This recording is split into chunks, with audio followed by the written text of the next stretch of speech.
Ayun na, good morning po. Ito na po pala yung cage ni Boss Silang na ang sukat po nito ay 43 yung lapad, 43 yung haba, 5 feet po yung taas. Hindi po kasama yung paa sa sukat na meron siyang viewing na po sa taas. Yung ayan, meron naman po siyang sarahan. Ayan.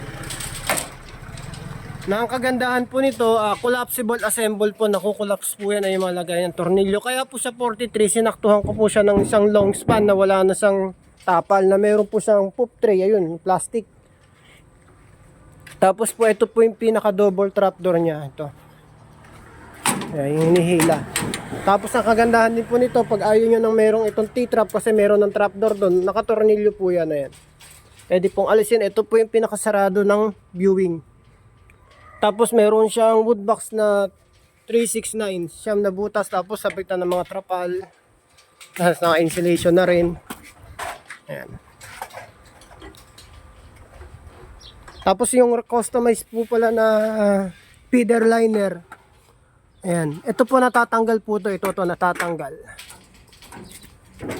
Ayan, natatanggal yan.